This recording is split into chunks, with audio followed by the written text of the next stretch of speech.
Hello guys! Welcome back to my channel. So for today's video, ituturo ko naman kung paano mag-download ng Java or JDK 26. So yan, ang una mong gagawin ay buksan mo lang yung web browser mo and then i-type mo lang yung Java JDK download and then enter. So lalabas dyan, ayan, i-click mo yung Java downloads. So website yan ni Oracle and then ayan, makikita natin yung latest. Ang latest natin ay yung Java JDK 26. And then merong tatlo dyan, yung Linux, macOS, or Windows. Kung anong operating system yung gamit mo. So ang gamit natin ay Windows. So click natin yan and then hanapin mo lang yung my.exe or .executable. So i-click mo and then ayan, makikita mo pagka na-i-click mo na yan, magda-download na siya. So antayin lang natin hanggang sa matapos yung pag-downloads.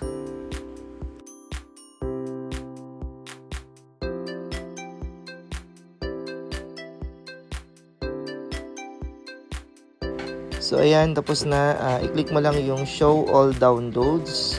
Puntahan natin yung installer and then pwede na natin i-install yung JDK. So ang gagawin natin dyan ay irarun na natin para ma-install yung JDK.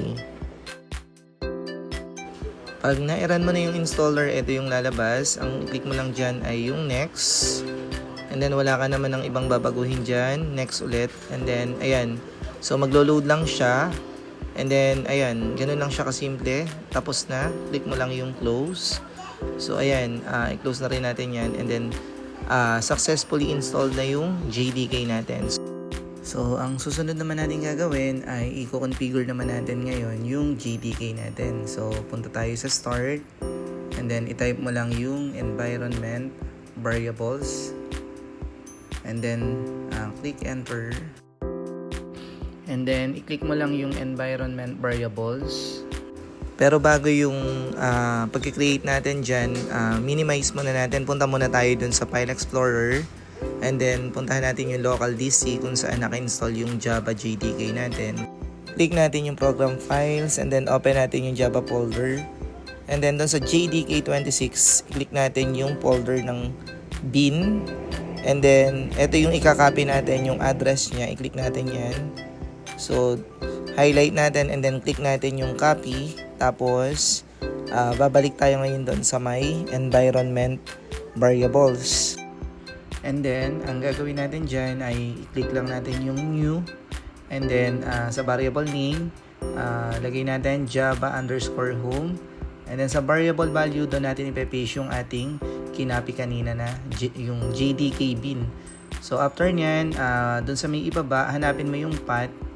And then, i-click mo yung edit. Tsaka may click yung new. And then, i-paste mo ngayon dyan yung kinapit din natin na address sa bin. And then, click OK.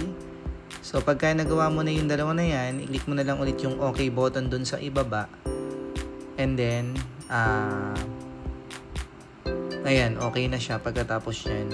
And then, click OK or apply. So, pagkatapos yan ay okay na.